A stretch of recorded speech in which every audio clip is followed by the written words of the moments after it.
What's going on, guys? This is Miasin and welcome to my Traptrix combo video. I love this deck, honestly, really nice. The new support definitely helped, and I can say that if you bring this to a regional, you might be able to get top 8 with it if you know what you're doing. So definitely a very interesting deck now that we got the new card. So before this video starts, make sure you like and subscribe. Check me out on Twitch and Instagram if this video can get to 1,000 likes.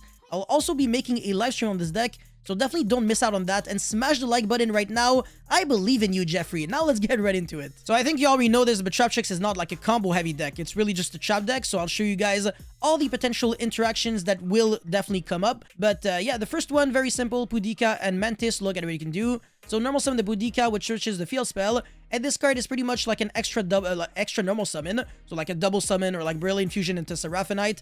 Except that you're not really like foolish in cards. So whatever, you get the point. And Sarah is a very nice card. So normal summon the Mantis, search for the Arachnocampa. And Sarah will be getting you any Chapel card from the deck into the spell and trap zone. So that you also dodge Ash, but it's not really relevant because people would have ashed your Pudika or Mantis anyways. And since you control a Traptrix monster, you can summon the Arachnocampa from your hand. But for the rest of the turn, you can only summon insect and plant monsters from the extra deck. So that kind of sucks because you can't make like Dweller or Baguska or whatever.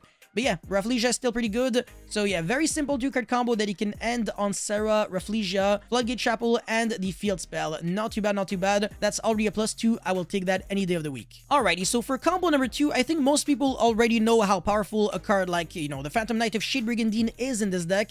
But if you don't know, it's because it's a trap card that can be used on your first turn, so like turn 1, which means that you can trigger Sarah right away. That is actually very nasty. So you activate the Shade Brigandine, trigger the Sarah, summon any Traptrix monster from the deck, and then the Mermelio will trigger even if your opponent doesn't control any spell and trap zones because spell and trap cards in the spell and trap zone, because this is a mandatory effect, so it really doesn't care. You're gonna be getting any card, it really doesn't matter. Make the Gallant Granite and search for the Lord of the Headley Prison because this is a rock monster. How convenient, oh my god. The one deck that can actually search the card that protects you from RP's Feather Duster and Lightning Storm. Absolutely fantastic. So the only way you die is evenly matched, but if you don't allow your opponent to go into battle phase, you're never gonna lose to the card. Big copium, but who cares, whatever. Let's get right into combo number 3 now. Alright, combo number 3 is actually extremely interesting. I have Pudika and Paralytic Seed, another card that is really nice in this deck because it can extend and allow you to make free rank 4s. Very, very nice. So normal summon the Pudika, which allows you to search for the field spell. Now go for Sarah, summon the Paralytic Seed, summon your other Paralytic Seed, and what are you going to make now? Not Rafflesia. We're going to be making this card, the Pinguicula. So you can detach a material to search a Traptrix monster from a deck to your hand, and also has another very neat effect that can be an interruption against your elements. I'm going to explain that at the end. Anyways, detach to search for your Dionea, and then Sarah is going to be grabbing you the Grave Digger's Hole or whatever else, and extra normal summon Dionea, get back your Pudika, and you can pretty much make any rank 4. At this point, you can make Rafflesia or Dweller or whatever. And this is already a lot of interruptions. The reason for that is because Rafflesia can search any, well, not really search, but rather copy the effect of any other whole normal trap cards if it meets the activation conditions.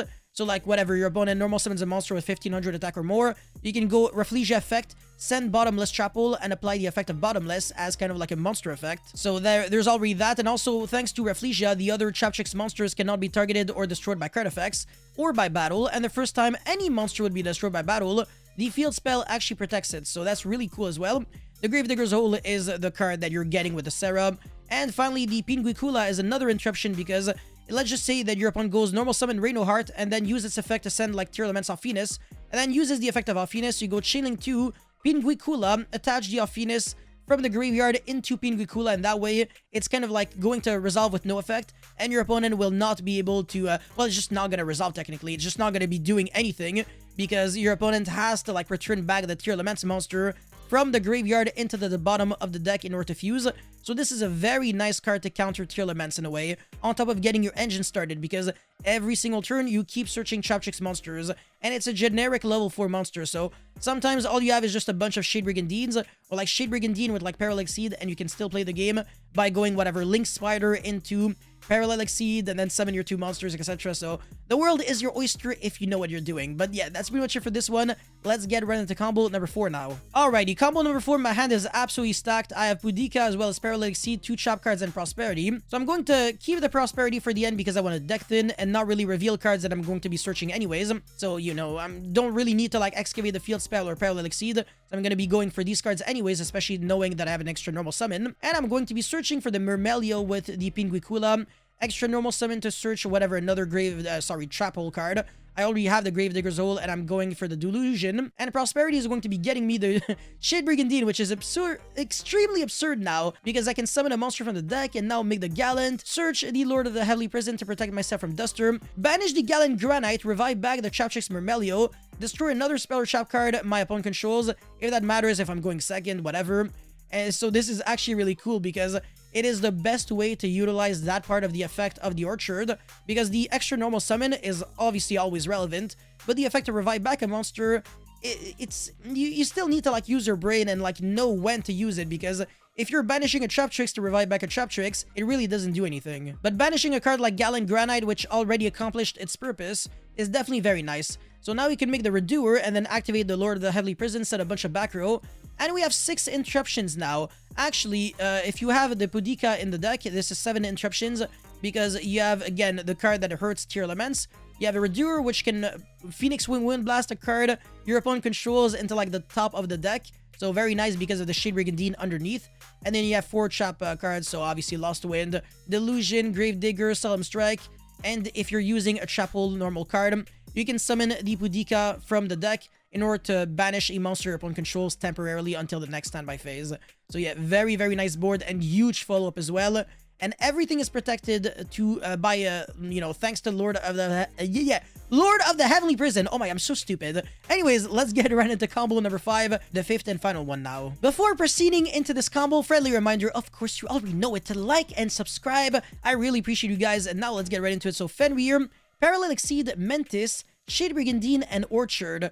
It doesn't really get any better than that, right? I mean, I could literally OTK my opponent going second with this hand. It's really absurd. So yeah, Fenrir, search Fenrir, and then activate Orchard. Extra normal summon, search the Dionea, make the Sarah, summon the Paralytic Seed, summon another one, and I'm going to be playing around Nibiru and make the Rafflesia. So if my opponent Nibiru's, I can send the Gravedigger's Hole and negate Nibiru, burn my opponent for 2k. And well, what a coincidence, time has been called. I win. Yeah, this deck is very good in time, by the way. Not that you should be, you know, aiming for that, but just in case it happens. Anyways, Myrmelio is going to be triggering the effect of Sarah that allows you to get the Floodgate Chapel. I keep thinking about Gravedigger. I mean, it really is my favorite chapel, to be honest. But yeah, Redoer is really broken here. And then your normal summon on Dionea, get back the Mentis. I normal summon 2 times because of the field spell. And the Mentis bouncing back your Floodgate Chapel so that, I don't know, if you have like other trap cards that you can kind of like smoke screen. I also showcased this on combo number 1. And now we're making Abyss Dweller, set another card. So just like that, I was able to make triple rank 4 monsters, as well as Fenrir and a chapel card on turn 1 in a deck that used to barely summon 1 single Xyz monster on turn 1. So it's really crazy how a trap deck can do all of that. I absolutely could have OTK'd going second. I mean, I could have summoned the Fenrir in attack position, and then instead of Rafflesia, I summoned something else. And that would have been like super game. So yeah, very high ceiling level. I'm a huge fan of this deck. I definitely recommend people to look into it because it's super fun and definitely has some potential. But that's pretty much it for this video. Thank you guys so much for watching. Again, don't forget to like and subscribe. Deck profile coming up tomorrow, and I'll see you guys very soon. Peace.